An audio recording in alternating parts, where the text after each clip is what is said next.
തൻ്റെ ഭക്തന് വേണ്ടി എന്തും ചെയ്യാൻ മടിയില്ലാത്തൊരാളാണ് ശ്രീകൃഷ്ണൻ.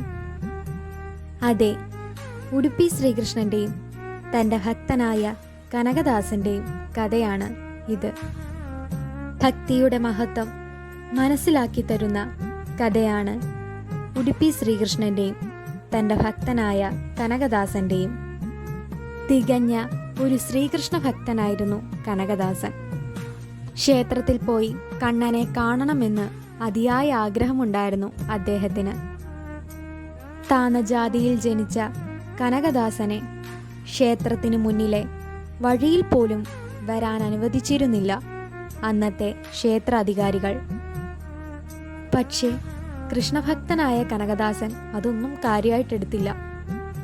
പക്ഷേ ദിവസവും ക്ഷേത്രത്തിൻ്റെ പുറകിലിരുന്ന് കണ്ണനെ മനസ്സിൽ കൊണ്ട് കീർത്തനങ്ങൾ പാടുക പതിവായിരുന്നു. പക്ഷേ ഓരോ ദിവസം കഴിയും തോറും അദ്ദേഹത്തിന് കണ്ണനെ കാണാനുള്ള കൊതി കൂടിക്കൂടി വരികയാണ് ഉണ്ടായത്.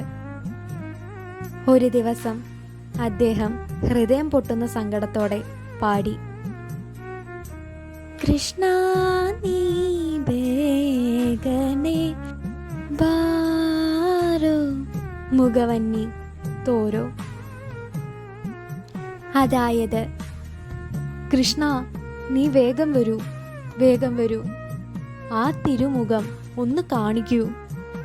പിന്നീട് പാടിയ വരികൾ ഇങ്ങനെയാണ്: കാലിൽ പാദസരമിട്ട് നീലനിറമുള്ള കൈവളയിട്ട് നീലക്കാർവർണ്ണ നൃത്തം ചെയ്തു കൊണ്ടുവരൂ. അരയിൽ മണി കെട്ടിയ അരഞ്ഞാണമിട്ട് മോതിരമിട്ട് കഴുത്തിൽ വൈജന്തിമാലയിട്ട് കൊണ്ടുവരൂ. കാശി മഞ്ഞപ്പൊട്ടുടുത്ത് കയ്യിൽ ഓടക്കുഴൽ പിടിച്ച് ദേഹത്ത് പൂശിയ ചന്ദനഗന്ധവുമായി വരൂ. വാ തുറന്ന് 3 ലോകവും അമ്മയെ കാണിച്ച ഉടുപ്പിയിലെ ജഗദീശ്വര ശ്രീകൃഷ്ണ വരൂ. അവസാനത്തെ വരി പാടിക്കഴിഞ്ഞതും അദ്ദേഹം കരഞ്ഞുപോയി. തൻ്റെ കുഞ്ഞുവായിൽ സർവപ്രപഞ്ചവും കാണിച്ചു കൊടുത്ത എൻ്റെ കണ്ണ, ഈ ജഗത്തിനെ ഉദ്ധരിക്കുന്ന നിനക്ക് എൻ്റെ മുന്നിൽ ഒന്നു വരാൻ എന്താണ് പ്രയാസം? എന്നിട്ടും വന്നില്ലല്ലോ എന്നൊരു പരിഭവം കൂടി ഈ വരികളിലുണ്ട്.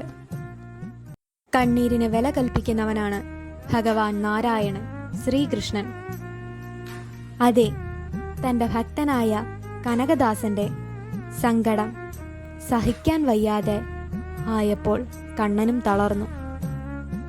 പെട്ടെന്ന് ഭഗവാൻ പിന്നിലേക്ക് തിരിഞ്ഞു. തൻ്റെ കയ്യിലുള്ള മത്തുകൊണ്ട് ചുമരിൽ ദ്വാരങ്ങളുണ്ടാക്കി കനകദാസന് ദർശനം നൽകി. പിന്നീട് ആ വിഗ്രഹത്തെ പഴയതുപോലെ തിരികെ വയ്ക്കാൻ ആർക്കും ധൈര്യം വന്നില്ല. അതുകൊണ്ട് ശ്രീകോവിലിൽ പിന്തിരിഞ്ഞിരിക്കുന്ന ഉടുപ്പി കൃഷ്ണൻ ഭക്തവാത്സല്യത്തിൻ്റെ പ്രതീകമായി ഇന്നും നിലകൊള്ളുകയാണ്. നാരായണ ഇതി സമർപ്പയാമി.